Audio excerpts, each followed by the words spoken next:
कोयल जब बारी बारी से सब लोगों से पूछ चुकी थी कि आखिर उसकी मदद किसने की थी, तो अब आखिर में उसकी नजर लकी पर जाकर टिक गई थी।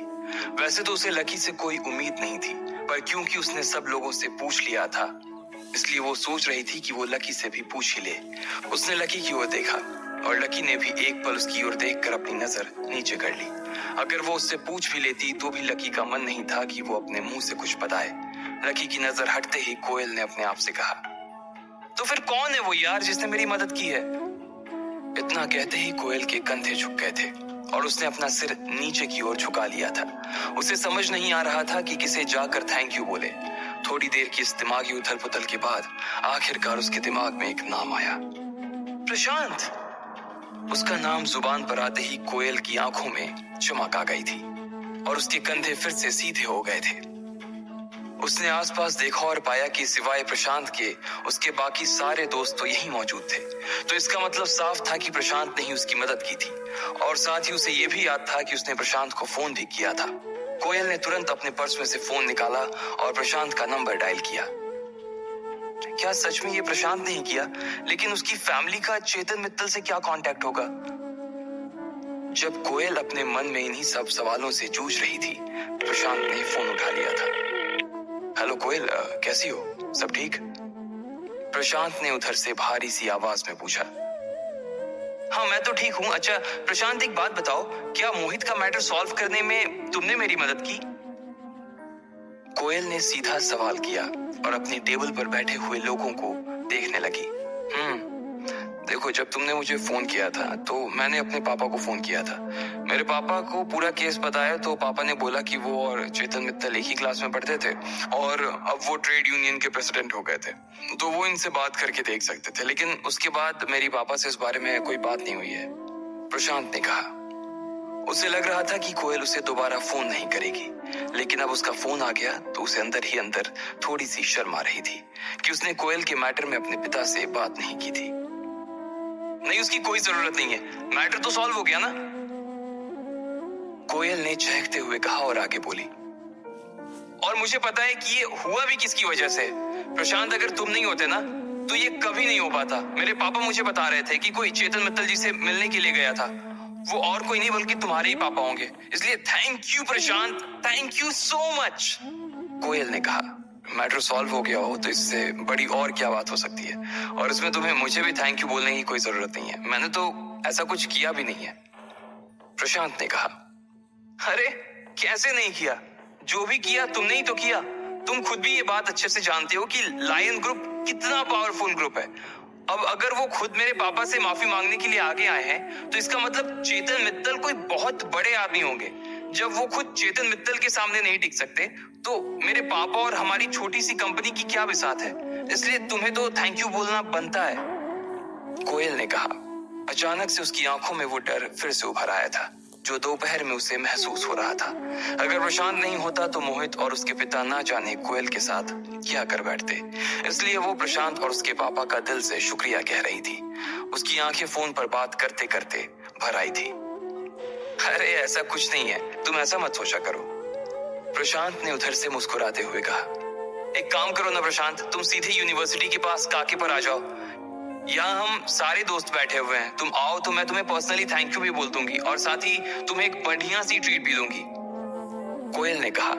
अच्छा ऐसी बात है, चलो ठीक है, मैं थोड़ी देर में आता हूँ। प्रशांत ने भी उसके ऑफर पर हाँ कर दी और उसकी हाँ सुनते ही कोयल का मन और ज्यादा खुश हो गया था।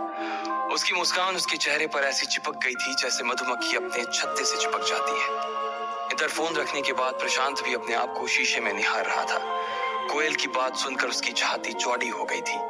लायन ग्रुप को मात देना इतने छोटे से लड़के के लिए एक बहुत बड़ी बात थी और वो जानता था कि वो इस किस्से को सुनाकर अपने दोस्तों से कितनी वाहवाही लूट सकता था।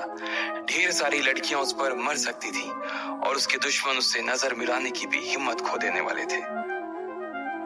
इधर जब कोयल के मुंह से बाकी के लोगों ने चेतन मित्तल का नाम सुना तो उनकी आंखें खुली की खुली ही रह गई। उन्हें एक बहुत बड़ा झटका लगा था। वो प्रशांत को जानते तो नहीं थे, लेकिन वो समझ गए थे कि अगर उसके पिता की दोस्ती चेतन मित्तल के साथ थी तो वो कोई बहुत बड़े ही आदमी थे। कोयल का कोई इतना अच्छा दोस्त भी था, इस बात की जानकारी ज्यादा लोगों को नहीं थी और जैसे ही उन्हें उसके बारे में पता चला उनका कोयल से जल जाना लाजमी था। उधर प्रशांत भी उसके दोस्तों के चेहरे देखने को बेताब था। उसने गहरे नीले रंग की शर्ट और हल्के नीले रंग की जीन्स पहन ली थी। उसके नीचे उसने अपने पसंदीदा लेदर के जूते पहने और फिर एक बढ़िया सा परफ्यूम लगाकर घर से बाहर आ गया था। अपनी बुलेट पर बैठने के लगभग 20 मिनट बाद ही वो यूनिवर्सिटी के पास काकी पर पहुंच गया था। जैसे ही वो नीचे उतरा तो कोयल ने उसकी ओर जोर से हाथ हिलाया और वो अपनी जगह पर से खड़ी हो गई। उधर प्रशांत ने भी कोयल की ओर देखकर हाथ हिलाया और फिर उसके आसपास बैठे लोगों के चेहरे देखने लगा। उनकी आंखों में उसके लिए जलन साफ नजर आ रही थी। उन लोगों को ऐसे सुलगता हुआ देखकर उसे भी और सुकून मिल रहा था। वो भी इसी यूनिवर्सिटी में पढ़ता था, लेकिन उसका कॉलेज दूसरा था। प्रशांत की लंबाई लगभग 6 फीट की थी। उसका बदन हल्का सा भरा हुआ और उसके बाल थोड़े बिखरे हुए थे। उसके चेहरे पर गर्मी की वजह से हल्का सा पसीना जम गया था। प्रशांत! कोयल जितनी खुशी के साथ हो सकती थी उतनी खुशी के साथ बोली और फिर उसके गले लग गई। इसके बाद उसने प्रशांत का हाथ पकड़ा और कहा, सबसे पहले तो तुम्हारा बहुत बहुत बहुत बहुत बहुत शुक्रिया कि तुम इतने मुश्किल टाइम में ना सिर्फ मेरे साथ खड़े रहे बल्कि मुझे सेफली बाहर भी निकाला। मैं सच बता रही हूँ कि ना तो मैं और ना ही मेरे पापा कभी इस चीज को अपनी लाइफ में भूलेंगे। And trust me, we are there for you. जब भी तुम्हें जरूरत लगे तुम्हारी फ्रेंड तुमसे सिर्फ एक फोन कॉल की दूरी पर है, कोयल ने कहा और उसके हाथ को अपने हाथों में हल्के से दबा दिया। लकी ने यह दृश्य देखा तो उसके चेहरे पर मुस्कान तैर गई। उसे इस विडंबना पर हंसी आ रही थी, लेकिन वो जानता था कि उसकी हंसी बहुत से लोगों के दिल पर छुरी का काम कर सकती थी। इसलिए वो चुप रहा और अपनी प्लेट पर ध्यान देने लगा। उधर जैसे ही कोयल ने प्रशांत का हाथ दबाया तो प्रशांत उसके हाथ की तरफ देखने लगा। अब की बार उसने कोयल का हाथ थामा और चमकती हुई आंखों से उसकी ओर देखने लगा। उसकी आंखें कोयल की आंखों पर से हटने का नाम ही नहीं ले रही थी। उसने मुस्कुराते हुए कहा, कोयल बस करो, और कितनी थैंक यू बोलोगी। मेरे लिए ये सब करना कोई बड़ी बात नहीं थी, और फिर जब तुम्हारी बात थी तो मैं अपनी जान पर भी खेलने के लिए रेडी था। कोयल को उसकी इस बात पर शर्म आ गई। वो थोड़ा सा हंसी और फिर शर्मा कर नीचे की ओर देखने लगी। इसके बाद वो और एक बार प्रशांत से गले मिली और उसे अपने साथ टेबल पर ले गई। जैसे ही सबने प्रशांत को टेबल की ओर आते हुए देखा तो ना चाहते हुए भी सब अपनी अपनी जगह पर से खड़े हो गए। प्रशांत का ऑरा ही ऐसा था कि वो लोग अपने आप को रोक नहीं पाए। सब लोगों ने अपने कांटे और चम्मच छोड़ दी सिवाय लकी के। उसने प्रशांत की ओर बस एक बार देखा, थोड़ा सा मुस्कुराया और फिर अपनी प्लेट की ओर देखने लगा। अमित और गर्वित उसे खड़े होने का इशारा भी कर रहे थे, लेकिन वो खड़ा नहीं हुआ। कोयल को पहले ही लकी के ऊपर बहुत गुस्सा आ रहा था और जब उसने ऐसी हरकत की तब तो वो उसके ऊपर फटने के लिए तैयार हो गई थी, लेकिन फिर उसने एक गहरी सी सांस ली और अपने आप को शांत कर लिया। वो प्रशांत के सामने अपना वैसा रूप दिखाकर अपना इंप्रेशन खराब नहीं करना चाहती थी। अरे आप सब मुझे देखकर खड़े क्यों हो गए? मैं यूनिवर्सिटी का कोई प्रेसिडेंट थोड़ी हूँ। आप लोग बैठ सकते हैं प्लीज। प्रशांत ने भी मिलती हुई इज्जत के सामने कुछ ज्यादा ही बड़प्पन दिखाते हुए कहा। लकी को मन ही मन हंसी आ रही थी। एक तरफ तो वो था जिसे अपने हिस्से की इज्जत नहीं मिल रही थी और दूसरी तरफ ये था जो दूसरे की शादी में खुद दूल्हा बनकर घूम रहा था। जैसे ही प्रशांत ने ये कहा सभी लोग बैठ गए। उसकी बात सुनकर ही लोगों को ऐसा लग रहा था कि वो सच में कोई बहुत बड़ा आदमी था। आओ तुम मेरे साथ बैठो। कोयल ने फिर से प्रशांत का हाथ पकड़ने का एक बहाना ढूंढते हुए कहा और उसे अपने साथ अपने स्टूल पर ले गई। वैसे तो वो स्टूल 2 लोगों के हिसाब से ही बना था, लेकिन क्योंकि प्रशांत काफी हट्टा कट्टा और बड़े से डील डोले वाला आदमी था, इसलिए उसे एक स्टूल पर सिर्फ वही बैठ सकता था। अब उसके बैठ जाने के बाद कोयल के लिए जगह नहीं बची थी। अरे बाकी लोग थोड़ा थोड़ा सरको, रोशनी ने कहा और सब लोग थोड़ी थोड़ी जगह भी बनाने लगे। सब लोग पहले ही काफी चिपक कर बैठे हुए थे, इसलिए उनके खिसकने का कोई फायदा नहीं हुआ था। अब कोयल और प्रशांत को काफी फंसा हुआ महसूस हो रहा था। इसी बीच लकी चुपचाप अपना खाना खा रहा था। जैसे ही कोयल ने उसे देखा तुरंत उसके दिमाग में एक ख्याल आया। वो लकी का शिकार करने के लिए तैयार हो गई थी और इसलिए उसने लकी की ओर देखते हुए कहा, लकी। जैसे ही लकी ने कोयल के मुंह से अपना नाम सुना वो समझ गया था कि क्या आने वाला था। उसने जैसे ही अपनी नजर उठाई तो उसने देखा कि कोयल उसे घिन भरी नजरों से देख रही थी। उसकी आंखों को देखकर लकी ने पहले ही अपना कांटा रोक लिया था। वो कोयल का मुंह खुलने का इंतजार कर रहा था। इधर अमित और रोशनी भी एक दूसरे की ओर देख रहे थे और इससे पहले कि रोशनी कोयल से कुछ कह पाती, कोयल ने लकी से कहा, लकी, मेरे हिसाब से तुम फ्री हो गए होगे ना? वैसे भी तुम इनवाइटेड तो थे नहीं और उसके बाद भी तुम काफी कुछ खा चुके हो। फिर भी तुम्हें अगर भूख लग रही हो तो तुम्हारे लिए कुछ मैं पैक करवा देती हूँ। तुम अपने रूम पर जाओ और वहां पर जाकर आराम से खा लो। कोयल की बातें तो बहुत कड़वी थी, लेकिन वो इतना मुस्कुरा कर ये सब कह रही थी कि लोग समझ नहीं पा रहे थे कि वो लकी की बेइज्जती कर रही थी। रोशनी और अमित को तो बहुत बुरा लग रहा था, लेकिन वो भी इन सब में कुछ नहीं कर सकते थे। बाकी लोग जो अभी तक हंस रहे थे, बोल रहे थे, वो भी लकी को देखकर खामोश हो गए थे। कोयल की ऐसी बात सुनकर लकी का चेहरा उतर गया। उसे लग रहा था कि उसके दिल में किसी ने छुरा घोंप दिया था। उसे इस बात पर पछतावा हो रहा था कि आखिर उसने इस लड़की की मदद की ही क्यों थी। वो चाहता तो अभी 1 मिनट के अंदर इस पूरे खेल को सिर्फ एक चाल से पलट सकता था, लेकिन वो बाकी लोगों की तरह शो ऑफ नहीं करना चाहता था। कोयल ने वो दिन नहीं देखे थे जिन्हें लकी अभी जी करा रहा था, इसलिए कुछ पलों के गुस्सों के बाद उसके चेहरे पर मुस्कान आ गई थी। उसने अपना सिर हाँ में हिलाया और अपना कांटा प्लेट में रखकर टिश्यू से अपना हाथ पोंछकर वहां से उठकर बाहर जाने लगा। लकी के लिए यह किसी जहर के घूंट से कम नहीं था। भले ही कोयल उसकी कुछ लगती नहीं थी, लेकिन उसकी बोली गई बातें उसके दिल में अभी भी चुभ रही थी। लेकिन इसमें गलती कोयल की भी नहीं है। जो दिखता है वही बिकता है। आदमी की वैल्यू नहीं है, उसके कपड़ों की वैल्यू है। लकी को अपने परिवार के बड़े लोगों की कही एक एक बात याद आ रही थी, और उन्हीं की कहे के हिसाब से वो इतना रईस होने के बाद भी इतनी सादगी का जीवन बिता रहा था। लकी रात के अंधेरे भरे आसमान को देखता हुआ आगे बढ़ता जा रहा था। आसमान में ढेर सारे तारे थे, लेकिन उन तारों को देखकर लकी और उदास हो गया था। यूनिवर्सिटी की पास की चौपाटी से होते हुए जब लकी गुजर रहा था, तो उसने देखा कि ढेर सारे लड़के और लड़कियां वहां पर खा पी रहे थे और मजे कर रहे थे। रात के अंधेरे में भी वो गली जगमगा रही थी। थोड़ी ही दूर पर उस पानी पूरी वाले का ठेला भी खड़ा था, जहां से अक्सर लकी और डिंपल पानी पूरी खाया करते थे। लकी ने जब उसे देखा तो उसका मन और भी उदास हो गया। वहां पर एक लड़का अपनी गर्लफ्रेंड को अपने हाथ से पानी पूरी खिला रहा था। लकी ने उन दोनों को देखा तो उसे अपनी और डिंपल की याद आ गई। वो भी उसी जगह पर उसी तरह से खड़ा होकर डिंपल को पानी पूरी खिलाया करता था। उस ठेले को देखकर उसका दिल भारी हो गया था। उसे भूख लग रही थी और उसने सोचा कि क्यों ना पानी पूरी ही खाई जाए। लाओ भैया, एक प्लेट देना, लकी ने कहा। उसकी आवाज से वो उदासी जाने का नाम ही नहीं ले रही थी। अरे लकी भैया, आज अकेले अकेले? भाभी कहाँ है? उस पानी पूरी वाले ने लकी की ओर देखकर पूछा। ये बात सुनकर लकी का मुंह और उतर गया। उसे इस बात का कोई जवाब देते ही नहीं बन रहा था। पानी पूरी वाला भी समझ गया कि उसने गलत तार छेड़ दिया था। उसने एक पूरी बनाई और लकी के दोने में रख दी। लकी ने उसे उठाया और अपने होठों तक लेकर आया ही था कि वापस रखकर प्लेट में फेंक दिया। अरे लकी भैया, क्या हुआ? मच्छर गिर गया क्या? पानी पूरी वाले ने पूछा। नहीं यार, ऐसी कोई बात नहीं है, बस मन नहीं है, लकी ने कहा और वहां से निकल गया। जब वो अपने कमरे की ओर जा रहा था तब अचानक से जोरदार बादल गरजने लगे थे। लकी को लग रहा था कि आज बारिश होने वाली थी, इसलिए वो भागा भागा आया और अपने कमरे में घुस गया। पलंग पर लेटकर वो अभी भी डिंपल को ही याद कर रहा था। एक बार फिर से बात करके देखूं क्या, उसने अपने आप से कहा।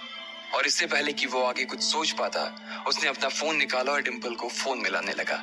जैसे ही वो नंबर डायल करने वाला था तभी उसका फोन बज उठा। किसी अनजान नंबर से फोन था। लकी ने पहचानने की कोशिश की, लेकिन नंबर पहचान में नहीं आ रहा था। आखिर किसका था वो फोन?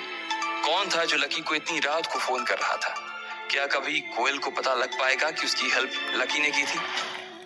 आपको क्या लगता है, क्या होंगे इन सभी सवालों के जवाब? कमेंट बॉक्स में कमेंट करके जरूर बताएं। लकी ने डिंपल को फोन लगाने के लिए फोन उठाया ही था कि इतने में उसके फोन पर किसी अनजान नंबर से फोन आ रहा था। लकी ने उस नंबर को देखा, लेकिन उसे याद नहीं आया कि ये किसका नंबर था। वो बिस्तर से उठा और उसने फोन उठाकर बोला, हेलो लकी पापा, मैं काशीनाथ बोल रहा हूँ, आपको डिस्टर्ब तो नहीं किया? सामने से काशीनाथ जी ने पूछा। लकी ने जैसे ही उनका नाम सुना, सबसे पहले उसने कमरे का दरवाजा और खिड़कियां बंद कर दी। वो नहीं चाहता था कि उसकी और काशीनाथ जी की बातें कोई भी सुने। नहीं नहीं काशीनाथ जी, कहिए क्या बात है, और ये नंबर किसका है? लकी ने फिर से अपने बिस्तर पर आकर पूछा। अरे वो मेरे ऑफिस का नंबर था, लोग रात को भी उसी पर फोन करते थे, इसलिए मैंने एक नया कार्ड खरीद लिया था। शाम होते ही उसे बंद कर देता हूँ और इसे चालू, काशीनाथ जी ने मुस्कुराते हुए कहा। लकी ने उनकी बात पर सिर हिलाया और पूछा, जी काशीनाथ जी बताइए, कहिए क्या बात है? लकी बाबा, रुस्तम डांगी का फोन आया था। मैंने जब उसे आज सुबह फोन किया था तो उससे बताया कि आप दिल्ली में ही हैं और करीबी परीक्षा दे रहे हैं। फिर मैंने उससे यह भी बताया कि आपने अभी परसों ही परीक्षा पास भी कर ली है और अब अपने परिवार के सारे पावर्स का आप इस्तेमाल भी कर सकते हैं। ये बात सुनकर रुस्तम ने कहा है कि वो आपसे मिलना चाहता है। काशीनाथ जी ने कहा। ये सुनते ही लकी की भौहें तन गई और उसने पूछा, मुझसे मुझसे क्यों मिलना चाहते हैं? वो क्या है ना कि उसे पता नहीं था कि आप यहीं पर हैं, तो वो एक बार बस आपसे मिलकर आपको देखना चाहता है और अगर आपको किसी भी चीज की जरूरत हो तो आप उसे बता सकते हैं। दिल्ली में उसका अच्छा खासा रौब चलता है। काशीनाथ जी ने कहा। असल में अग्रवाल एंड अग्रवाल फर्म्स का बिजनेस न सिर्फ इंडिया बल्कि बाहर के बहुत से देशों में फैला हुआ था। ये एक बहुत बड़ा ग्रुप था जिसके अंदर 1 लाख से भी ज्यादा लोग काम करते थे। लेकिन लकी की परिवार की रीत ही यही थी कि जब तक कोई भी आदमी परीक्षा को पास नहीं करता तब तक उसे बिजनेस का दारोमदार नहीं बनाया जा सकता था। ठीक है, मैं मिल लूंगा उनसे, लकी ने कहा। वो वैसे भी बहुत सीधा और साधारण सा आदमी था और इतने सालों बाद अपनी कंपनी के लोगों से मिलना उसके लिए कुछ नया होने वाला था। ठीक है, तो मैं उसे फोन कर देता हूँ। वो कल सुबह ही आपसे मिलने के लिए आपके कॉलेज पहुंच जाएगा। काशीनाथ जी ने कहा। नहीं, आप उन्हें कॉलेज मत भेजिए। आप मुझे उनका एड्रेस दे दीजिए, मैं खुद ही उनसे मिलने के लिए चला जाऊंगा। वैसे भी यहाँ पर मिलना ठीक नहीं होगा, लकी ने कहा। वो रुस्तम डांगी को कॉलेज में बुलाकर जबरदस्ती की हवाबाजी नहीं करना चाहता था। वो जानता था कि अगर किसी ने रुस्तम के साथ उसे देख लिया तो लोग उससे सवाल पूछ पूछ कर उसका जीना दुश्वार कर देंगे और वो अभी कुछ दिन और आराम से सुकून से जीना चाहता था। एक बार यहाँ से बाहर निकलने के बाद तो उसे कंपनी के हिसाब से अपनी लाइफस्टाइल को बदलना ही था। लेकिन लकी बाबा, आप परिवार का हिस्सा है। आने वाले वक्त में आपको इसकी कमान संभालनी है। ऐसे में अगर आप उनसे मिलने के लिए जाएंगे तो ये नियमों के खिलाफ हो जाएगा ना। रुस्तम डांगी तो सिर्फ दिल्ली और उसके आसपास का ही इलाका देखता है। ऐसे में आपका उससे मिलने के लिए परेशान होना कहाँ तक ठीक है? मैं उसी को बोल देता हूँ, वो आपसे मिल लेगा, काशीनाथ जी ने फिर से जिद करते हुए कहा। वो नहीं चाहते थे कि लकी कमान संभालने से पहले ही लोगों के सामने इतना सीधा नजर आने लगे, वरना लोग उसकी परवाह करना बंद कर देते। नहीं काशीनाथ जी, मुझे लगता है कि आप कुछ ज्यादा ही सोच रहे हैं। ऐसी कोई बात नहीं है, बल्कि जब तक मैं काम नहीं संभालता तब तक तो मैं उनसे मिलने के लिए जा ही सकता हूँ। वैसे भी उनसे मिलने के बहाने मैं थोड़ा शहर भी देख लूंगा, लकी ने अपने बालों को ठीक करते हुए कहा। इतने साल इतनी गरीबी देखने के बाद अब वो समझ गया था कि सादगी से बड़ी कोई पूंजी नहीं थी। ठीक है लकी बाबा, आप अपने से बड़ी उम्र के लोगों से भी इतने प्यार से बात करते हैं, कोई भी आपका मुरीद हो जाएगा। इसलिए आप चिंता मत कीजिए, मैं रुस्तम को बोल दूंगा कि आप खुद उससे मिलने के लिए आ रहे हैं, काशीनाथ जी ने कहा। ठीक है काशीनाथ जी, लकी ने कहा और फोन काट दिया। जैसे ही उसने फोन रखा और वो खिड़कियों को खोलने के लिए बाहर जा ही रहा था, इतने में फिर से काशीनाथ जी का फोन आया। हेलो लकी बाबा, रुस्तम कह रहा था कि वो गोल्डन मेंशन होटल में कल लंच के लिए जाने वाला है, तो आप भी लंच के लिए उसके साथ जा पाएंगे या मैं जगह बदलवा दूं? काशीनाथ जी ने कहा। नहीं, कोई दिक्कत नहीं है, उससे कहना कि मैं 1 बजे के आसपास वहां पहुंच जाऊंगा, लकी ने कहा। उसके बाद उसने फोन रखा और सारे खिड़की दरवाजे खोलकर अपने पलंग पर लेट गया। जैसे ही वो अपने बिस्तर पर आया, डिम्पल की यादों ने फिर से उसे घेर लिया था। आज कहने को उसके पास सब कुछ था। वो डिम्पल को सब कुछ दे सकता था जो वो चाहती थी, लेकिन फिर भी डिम्पल उसके साथ नहीं थी। लकी को अपने लिए नहीं बल्कि डिम्पल के लिए बुरा लग रहा था। वो सोच रहा था कि अगर उसने परीक्षा को कुछ दिन पहले ही पार कर लिया होता तो आज शायद डिम्पल उसके साथ होती। उसने फिर से अपना फोन उठाया और डिम्पल का नंबर निकालने लगा। लेकिन मैं क्या कहूं उससे, लकी ने अपने आप से पूछा। जब काफी देर तक उसे कोई जवाब नहीं मिला तो उसने फोन को वापस रख दिया और अपनी आंखों को बंद करके लेट गया। लकी को कब नींद आ गई उसे पता नहीं चला। जब थोड़ी देर बाद उसे कमरे में किसी के आने की आवाजें सुनाई दी तब उसकी नींद खुली और उसने देखा कि अमित, प्रीतम और गर्वित वापस आ गए थे। वो तीनों आपस में कुछ बातें कर रहे थे और बातों में वो इतना मशगूल थे कि वो भूल गए थे कि लकी अपने बिस्तर पर सो रहा था। यार, ये प्रशांत एक नंबर का गधा आदमी निकला यार। खाना खाने के बाद उसे गाना गाने की क्या जरूरत थी? साले ने पूरे खाने का टेस्ट ही खराब कर दिया, गर्वित ने उसके ऊपर बरसते हुए कहा। हाँ, और लाट साहब यहाँ तक भी नहीं माने। भाई, पता है कि जब बारिश हो रही है तो मत जाओ ना, लेकिन इतनी बारिश में कोयल को पीछे बिठाकर पूरे देश में अपनी बुलेट से पटाखे फोड़ने हैं, हद है, प्रीतम ने कहा और बोतल में से पानी पीने लगा। हाँ ठीक है, अब और कितनी गालियां दोगे उसे? पूरे रास्ते इतनी गालियां दी, पेट नहीं भरा। उधर देखो, लकी सो रहा है, इसलिए उसे परेशान मत करो। अमित ने कहा और लकी की ओर देखने लगा। उसकी आंखें आधी खुली और आधी बंद थी। गर्वित और प्रीतम फ्रेश होने के लिए चले गए और अमित भी अपना तौलिया लेकर उनके पीछे पीछे हो लिया। अगले दिन जब सुबह हुई तो आसमान काफी साफ नजर आ रहा था। कल की बारिश के बाद कैंपस, सड़कें और मैदान सब धुल चुके थे। जिस हिसाब से पानी भरा हुआ था उसे देखकर तो यही लग रहा था कि बारिश पूरे रात ही चली थी। दूसरी और तीसरी क्लास के ब्रेक के बीच जब लकी ने थोड़ी देर सुस्ताने के लिए अपना सिर बेंच पर टिकाया ही था कि अमित भागा भागा उसकी क्लास में घुसा और लकी को झटकते हुए उठाते हुए बोला, लकी, कोयल के साथ गड़बड़ हो गई। अच्छा, अब क्या हो गया उसके साथ? पास बैठे ही गर्वित ने कहा। प्रीतम जो कि अमित की ओर देख रहा था, उसने उसके मजे लेते हुए कहा, अबे अबे तेरा डिपार्टमेंट ना रोशनी की प्रॉब्लम झेलने का है, कोयल की नहीं। इस बात पर लकी और गर्वित भी मुस्कुरा दिए। अबे तू 2 मिनट चुप रह, अमित ने कहा और लकी की ओर देखकर बोला, भाई कोयल कल रात को बाइक से गिर गई। अमित ने कहा, हाँ तो इसमें कौन सी नई बात है? बात तो तब होती जब कोयल जी बाइक पर बैठकर कार में से गिर जाती। प्रीतम ने फिर से कोयल का मजाक उड़ाते हुए कहा। अमित ने उसे घूर कर देखा, लेकिन इस बात पर तो उसे और भी ज्यादा हंसी आ गई थी। एक पल हंसने के बाद गर्वित ने पूछा, लेकिन वो गिरी कैसे? अबे यार, कल रात को बहुत तेज बारिश हो रही थी। अब वो और प्रशांत जोश जोश में बाइक पर दिल्ली नापने निकल गए। बस थोड़ी देर में उनकी बाइक कहीं पर फिसली और मैडम गिर गई। अमित ने कहा, अच्छा, तो फिर उसे बचाने कौन आया? चेतन मित्तल? प्रीतम ने फिर से उसके मजे लेते हुए कहा। अमित ने प्रीतम के बाल पकड़े और जोर से खींच दिए। प्रीतम चिल्लाने लगा और उसकी आवाज से बाकी के क्लास में भी हल्ला होने लगा। इसलिए अमित ने उसके बाल छोड़े और लकी की ओर देखते हुए बोला, मैं अभी मैदान के आउटर एरिया में प्रैक्टिस कर रहा था तो रोशनी का फोन आया। उसने बताया कि प्रशांत कल रात को कोयल को अपने साथ बाइक पर ले गया था और दोनों गिर पड़े। फिर कोयल को अस्पताल ले गए। रोशनी और बाकी लोग भी सुबह सुबह जल्दी उससे मिलने के लिए अस्पताल पहुंच गए और उसने कहा कि हमें भी उससे मिलने के लिए आना चाहिए। अमित ने एक ही सांस में अपनी बात खत्म करते हुए कहा। प्रीतम और गर्वित एक दूसरे की शक्ल देखने लगे। कल उसने लकी के साथ जिस तरह का व्यवहार किया था और वो जिस तरह से प्रशांत के सामने बन रही थी, उसके बाद उन दोनों ने कसम खा ली थी कि वो अब कोयल की कभी शक्ल नहीं देखेंगे। लेकिन इससे पहले कि वो अमित को ना कर पाते, अमित अपनी जगह से खड़ा हुआ और उन दोनों के कंधे पर हाथ रखते हुए बोला, चलो हम लोग भी उसकी खबर लेकर आते हैं। भाई आखिर उसने हमें कल ट्रीट दी थी यार, भले ही उसकी जुबान कैसी भी हो लेकिन उसका मन अच्छा है। अमित ने कहा और अपनी नजर नीचे कर ली। उसे मालूम था कि इस बात पर उसके तीनों दोस्त उसे बहुत गालियां देने वाले थे। अच्छा चलो भाई, अब नमक खाया है तो फर्ज भी अता करना ही पड़ेगा, प्रीतम ने कहा और अपनी बेंच पर से उठ गया। गर्वित भी उसके पीछे पीछे खड़ा हो गया। तीनों बाहर निकलने को ही थे कि अमित ने लकी को देखा। वो अभी भी वहीं पर बैठा कुछ सोच रहा था। क्या हो भाई, तू नहीं आ रहा क्या? अमित ने पूछा। नहीं यार, तुम लोग जाओ, मैं नहीं जाऊंगा। अगर मैं आया ना तो उसकी तबीयत मेरी शक्ल देखकर और खराब हो जाएगी, लकी ने चुटकी लेते हुए कहा।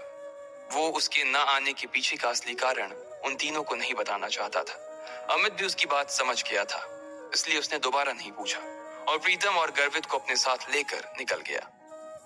इधर जैसे ही वो लोग कॉलेज से बाहर निकले, उसके थोड़ी ही देर बाद लकी भी बाहर आ गया था। उसने कॉलेज से थोड़ी दूर जाकर अपने लिए एक टैक्सी बुलाई और सीधा होटल गोल्डन मैंशन के लिए निकल गया। जब ड्राइवर ने लकी के मुंह से होटल गोल्डन मैंशन का नाम सुना तो वो चौंक गया। जिस हिसाब से उसने कपड़े पहने थे, ड्राइवर को तो लग रहा था कि उस हिसाब से तो लकी सिर्फ वहां खाने का सपना ही देख सकता था। होटल गोल्डन मैंशन दिल्ली की सबसे बड़े होटल में से एक था। थोड़ी ही देर में उसकी टैक्सी एक बड़ी सी नीली शीशे वाली बिल्डिंग के बाहर आकर खड़ी हो गई थी। दरवाजे के बाहर गार्ड खड़े थे और ऊपर होटल गोल्डन मैंशन का नाम सुनहरे अक्षरों में लिखा हुआ था। जैसे ही लकी गाड़ी से उतरकर होटल में गया तो उसने देखा कि वहां ढेर सारी गाड़ियां खड़ी थी और वो दरवाजा जो उसे दूर से देखने में काफी छोटा लग रहा था, वो लगभग 2 मंजिलों जितना ऊंचा था। लकी उस दरवाजे की ओर बढ़ा। गार्ड ने उसे पहले ही आता देख लिया था और उसने भी उसकी नजरों को भांप लिया। उसने गेट पर अपना नाम लिया और अंदर दाखिल हो गया। अंदर जाते ही उसने देखा कि वहां एक बड़ा सा झूमर लटका हुआ था और फर्श पर महंगा मार्बल लगा हुआ था। आसपास चारों ओर खुशबूदार माहौल था। सब लोगों ने वहां सूट बूट पहन रखे थे। और लकी अपनी चप्पल में ही उठकर चला आया था। वो बिना इधर उधर की चकाचौंध पर ध्यान दिए सीधा लिफ्ट की ओर चला गया। उसने अपना फोन निकाला और देखा, उसमें लिखा था कि उसे कमरा नंबर 888 में जाना था। लकी ने फिर से अपना फोन जेब में रखा और जैसे ही वो लिफ्ट का दरवाजा बंद करने के लिए बटन दबाने ही वाला था कि उसने देखा कि एक सुंदर सी लड़की उसकी दिशा में बढ़ती चली आ रही थी। वो उसे हाथ से लिफ्ट को रोकने का इशारा भी कर रही थी। लकी ने बटन पर से तो अपना हाथ हटा लिया था, लेकिन वो उस लड़की पर से अपनी नजर नहीं हटा पा रहा था। वो वाकई बला की खूबसूरत थी। जैसे जैसे वो पास आई, लकी ने देखा कि उसका चेहरा गोल और पलकें बड़ी बड़ी थी। उसकी शक्ल से ही वो काफी उत्साह में नजर आ रही थी। उसने नीले रंग का ब्लेजर पहना हुआ था और नीले रंग की ट्राउजर। उसके गले में एक छोटा सा डायमंड का नेकलेस भी था। वो लड़की लिफ्ट में घुसी और लकी से थोड़ी सी दूरी पर जाकर खड़ी हो गई। लकी भले ही उसका चेहरा नहीं देख पा रहा था, लेकिन उसकी नजर उस पर से हटने का नाम ही नहीं ले रही थी। एक्सक्यूज मी, तुम्हारा प्रॉब्लम क्या है? घूर क्यों रहे हो? उस लड़की ने लकी को फटकारते हुए कहा। नहीं कुछ नहीं, आई एम सॉरी।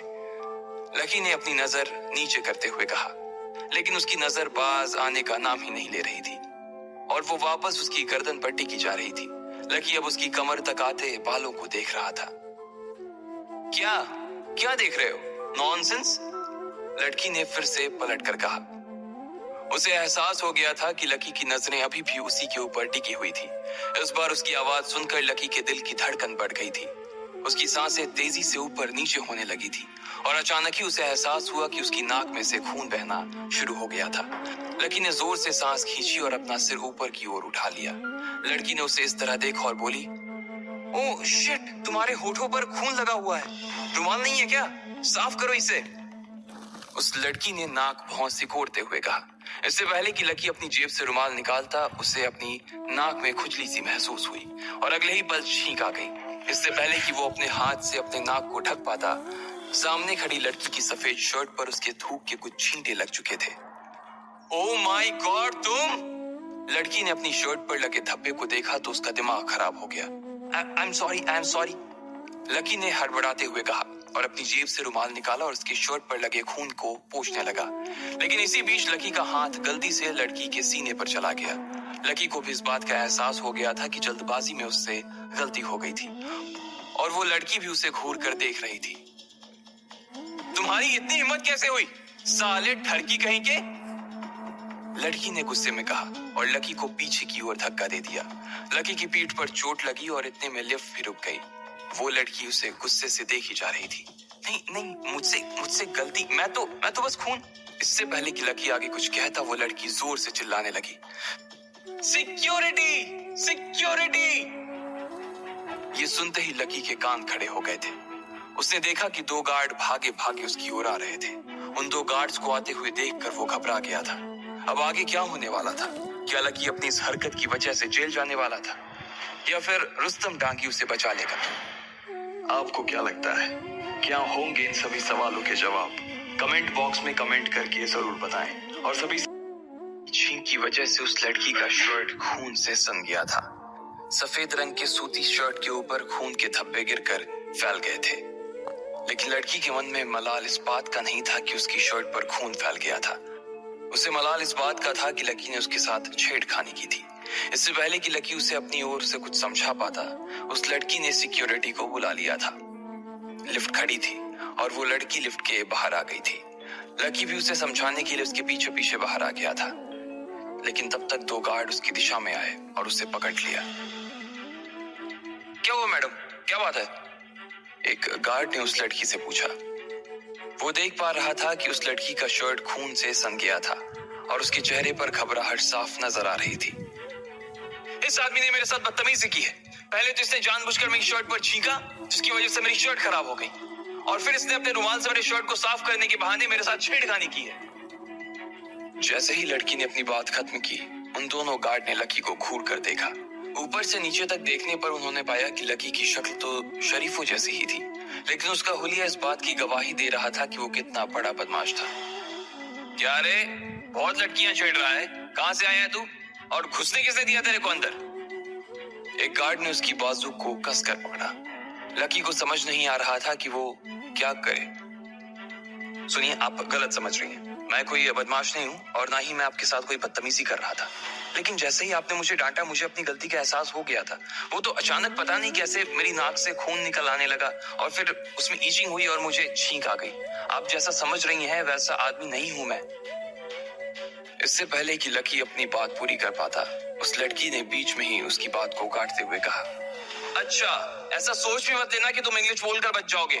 जो तुमने किया है ना, उसके बाद तुम बच नहीं पाओगे। मैं अभी पुलिस को कॉल करूंगी और फिर वो तुम्हें अपनी भाषा में समझाएंगे।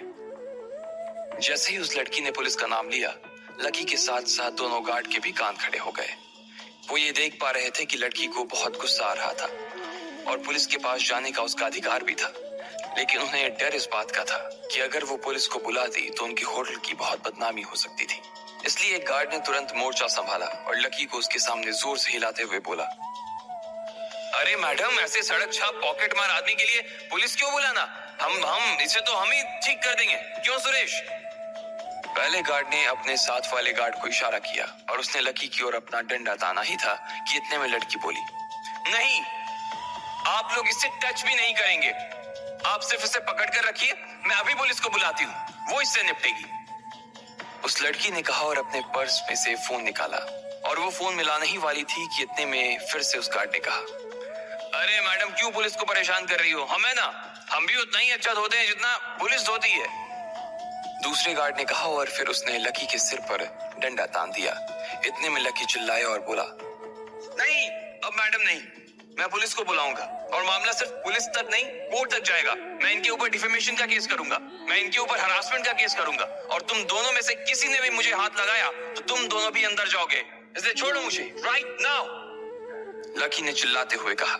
उस जैसे आदमी से इतनी बड़ी धमकी सुन लेने के बाद तो उनके होश ही उड़ गए थे। वो दोनों घबराए हुए एक दूसरे को देख रहे थे।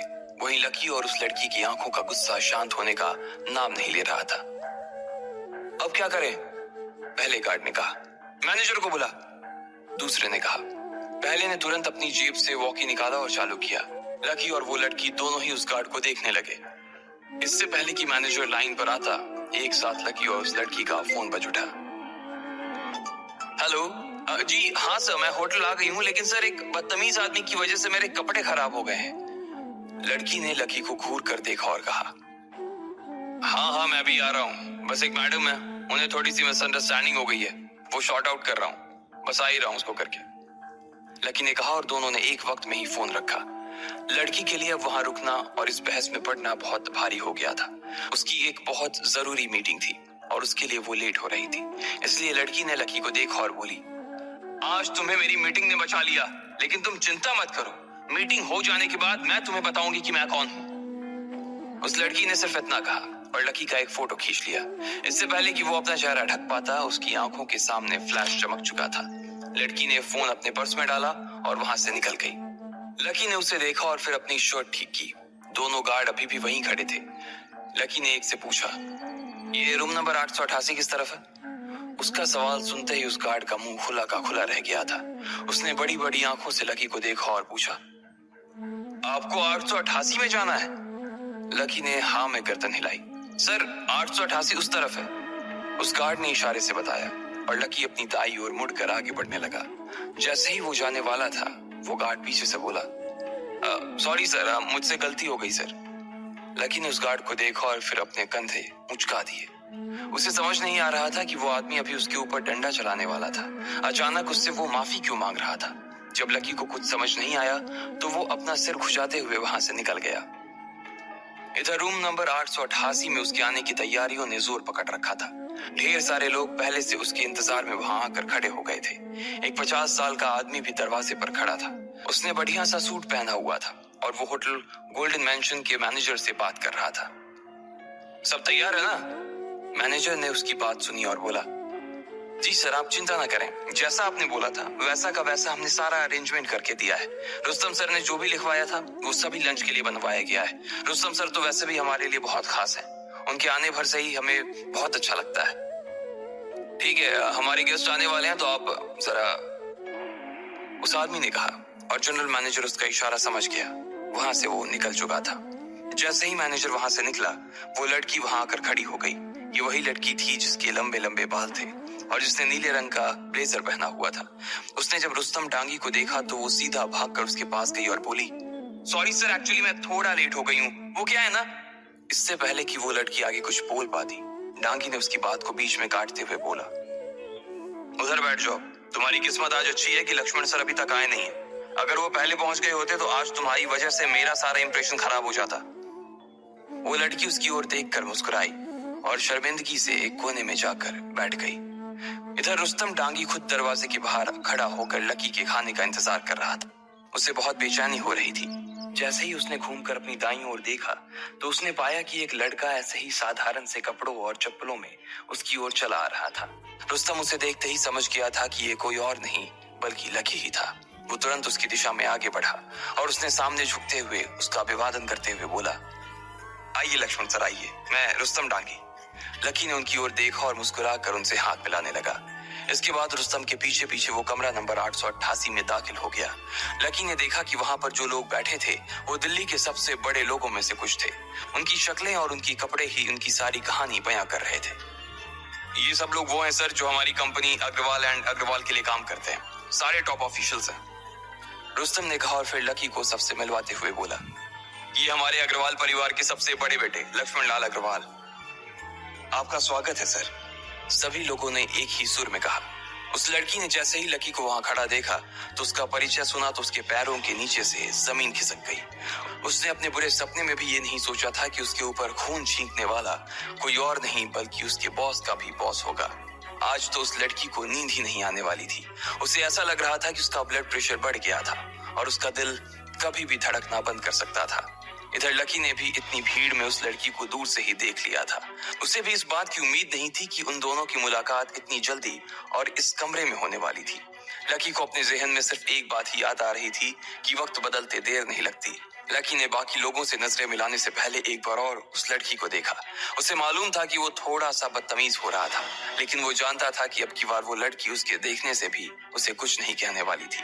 लेकिन अगले ही पल लकी को लगा कि वो कुछ गलत कर रहा था और इसलिए उसने अपनी नजर उस लड़की से हटाकर बाकी के लोगों पर टिका दी। प्लीज आप लोग सब बैठ जाइए प्लीज, लकी ने बहुत ही शांत स्वर में कहा। सर आप भी प्लीज बैठिए, रुस्तम ने कहा और लकी को उस लड़की के पास ही लगी सीट पर बैठाने के लिए ऑफर कर दिया। उसके हाथ का इशारा देखते ही लकी के मन में ढेर सारे सवाल उभरने लगे थे। जब रुस्तम ने देखा कि वो लड़की की ओर सवालिया निगाहों से देख रहा था तो वो बीच में आया और बोला, सर ये हमारी कंपनी की इंफॉर्मेशन डिपार्टमेंट की डायरेक्टर है रागिनी दत्ता। जैसे ही उसका नाम लिया गया रागिनी लकी को देखकर मुस्कुराने लगी। हालांकि उसकी मुस्कान देखकर ही लकी समझ गया था कि वो काफी फीकी थी। उसमें लकी के लिए काफी घबराहट थी, लेकिन अब ऐसी कड़वाहट देखने की लकी को आदत हो चुकी थी, इसलिए उसे इस चीज से कोई फर्क नहीं पड़ रहा था।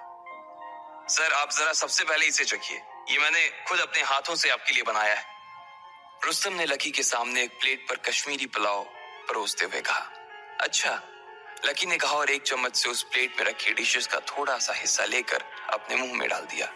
जैसे ही उसका जायका उसके मुंह में घुला, लकी का दिल कुतुब मीनार पर चढ़ गया था। उसने बहुत सालों बाद इतना कुछ अच्छा खाया था। खाना पेट के अंदर चला गया था, लेकिन उसका जायका उसके मुंह में ही रह गया था। लकी के चखने के बाद जब बाकी के लोगों ने भी उसे चखा तो उनके मुंह में रुस्तम की करछी सी छाप उभर आई। जायका ऐसा घुला कि सबके मुंह से वहां निकल गया। उसके बाद तो जमकर लोगों ने खाना खाया कि पूछो मत। ऐसा लग रहा था कि सब लोग पिछले जन्म से ही भूखे चले आ रहे थे। खाने के आगे सब लोग अपने ओहदे, अपने पद, अपने पते, अपने जात और अपना नाम तक भूल गए थे। इतना जमकर खाना खाया गया कि किसी की बर्तन के अंदर कुछ भी बाकी नहीं रह गया था। लकी ने भी आज न जाने कितने दिनों बाद जमकर खाया था। सालों के बाद आज उसका पेट फुल हो गया था। सर आपका हो गया या कुछ और मंगवाऊं? रुस्तम ने प्यार से पूछा। वो लकी को देखकर ही समझ गया था कि आज उसे खाने में मजा ही आ गया था। नहीं, मेरा पेट तो भर गया है, लकी ने कहा। ठीक है सर आइए, तो मैं आपको आराम करवाने के लिए थोड़ी देर रेस्ट हाउस में ले जाता हूँ, रुस्तम ने कहा। वो भी लकी के इस जमीन से जुड़े एटीट्यूड से काफी इंप्रेस हो गया था। उसे लग रहा था कि रातों रात ढेर सारी दौलत मिल जाने के बाद लकी के पैर जमीन पर टिकने वाले नहीं थे। लेकिन जब उसने लकी को देखा और इतनी देर में जितनी भी बार उससे बात की तो उसने यही पाया कि लकी जड़ों से जुड़ा हुआ नौजवान था। वो कोई हवा में उड़ने वाले लड़कों में से नहीं था जो अपने साथ अपना सब कुछ उड़ा देते थे। लकी जड़ों का आदमी था, इसलिए सब कुछ जोड़े रखता था। नहीं, उसकी कोई जरूरत नहीं है, लकी ने शर्माते हुए कहा। उसे दोपहर में सोने की आदत नहीं थी। उधर रागिनी ने जब लकी को ऐसे शर्माते देखा तो उसे हंसी आ गई। उसे लग रहा था कि इतना बड़ा आदमी होने के बाद भी लकी काफी क्यूट था। लकी के मना करने के बाद सब लोग वहीं बैठ गए थे और लकी की ओर देख रहे थे। लकी ने टेबल पर रखी प्लेटों को देखा और कुछ सोचने लगा। इसके बाद उसने अपना फोन निकाला तो देखा कि 1:30 बज गए थे। जैसे ही लकी ने घड़ी में टाइम देखा, सब लोग चौंक गए। उन्हें ऐसा लग रहा था कि उनसे कोई गलती हो गई थी। तभी लकी बेचैन हो रहा था। रुस्तम को भी ऐसा ही लग रहा था और उसने तुरंत लकी से पूछा, क्या हुआ सर? कुछ दिक्कत है क्या? आपको खाना अच्छा नहीं लगा? नहीं यार, ऐसी बात नहीं है, खाना तो बहुत अच्छा था, मैंने पेट भर खाया। लेकिन मैं बस आपसे ये रिक्वेस्ट करना चाह रहा था कि अगर आपके पास ये खाना और थोड़ा बचा हो तो पैक कर दीजिए, मैं इसे अपने दोस्तों को भी खिलाना चाहता हूँ। लकी ने कहा और रुस्तम की ओर देखने लगा। रुस्तम को और बाकी लोगों को समझ नहीं आ रहा था कि वो लकी की इस बात का क्या जवाब दें। वो सब एक पल में ही उसकी सादगी पर फिदा हो गए थे। रागिनी की भी सारी नाराजगी एक ही झटके में खत्म हो गई थी। लकी यहाँ बैठा भी अपने दोस्तों के ही बारे में सोच रहा था। इससे बड़ी बात और क्या हो सकती थी। लेकिन रुस्तम के लिए एक दिक्कत हो गई थी, खाना खत्म हो चुका था और खाना जिन खास मसालों से बना था वो भी उतने ही थे। अब आगे क्या होगा? क्या रुस्तम लकी को खाना पैक करने के लिए हाँ कर पाएगा या वो लकी को मना कर देगा? वो लकी जिसने अपने दोस्त को पेट भर पानी पूरी भी नहीं खिलाई थी, क्या वो अपने दोस्त को इतना अच्छा खाना खिला पाएगा? क्या लकी की इस सादगी का लोग फायदा उठाएंगे? आपको क्या लगता है, क्या होंगे इन सभी सवालों के जवाब? कमेंट बॉक्स में कमेंट करके जरूर बताएं और सभी सवालों के जवाब को जानने के लिए सुनते रहिए